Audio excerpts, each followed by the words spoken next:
রাজধানী সহ সারা দেশে ডেঙ্গু রোগীর সংখ্যা বেড়েই চলেছে। এছাড়া দেশে ডেঙ্গুর সংক্রমণ ও মৃত্যু গত বছরের তুলনায় বেশি। এদিকে বিশেষজ্ঞরা বলছেন, দেশে প্রাপ্ত তথ্যর চেয়ে ডেঙ্গু রোগীর সংখ্যা প্রায় 10 গুণ বেশি। বিস্তারিত আল মামুনের প্রতিবেদনে। মৌসুম শুরু না হতে আশঙ্কাজনক হারে বাড়ছে ডেঙ্গু রোগীর সংখ্যা।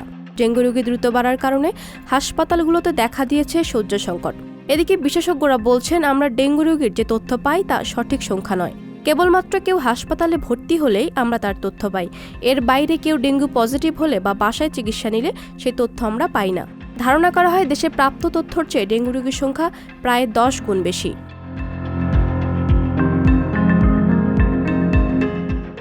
এদিকে চলতি বছর এখন পর্যন্ত সারা দেশে ডেঙ্গু আক্রান্ত রোগীর সংখ্যা ছাড়িয়েছে 4000। এর মধ্যে 3000-এর বেশি ঢাকায়। শুক্রবার 16 জন পর্যন্ত 4126 জন ডেঙ্গু আক্রান্ত হয়ে হাসপাতালে ভর্তি হয়েছেন।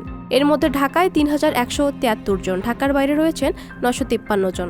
হাসপাতাল থেকে ছাড়পত্র পেয়েছেন 3135 জন। বর্তমানে ঢাকার বিভিন্ন হাসপাতালে চিকিৎসা নিচ্ছেন 779 জন, আর ঢাকার বাইরের হাসপাতালে ভর্তি আছেন 183 জন। এবছর এখন পর্যন্ত ডেঙ্গু আক্রান্ত হয়ে 29 জন মারা গেছেন।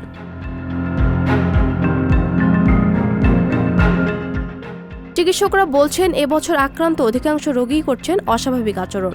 উপসর্গে শুরু হচ্ছে বমি, পাতলা পায়খানা ও দুর্বলতা দিয়ে। শক সিন্ড্রোমে ঘটছে বেশিরভাগ মৃত্যু। পাপিয়া মামুন, সংবাদ প্রকাশ। সংবাদ, ফিচার ও অনুষ্ঠানের জন্য ভিজিট করুন সংবাদ প্রকাশের ওয়েবসাইট এবং যুক্ত থাকুন ফেসবুক পেজ ও ইউটিউব চ্যানেলের সঙ্গে।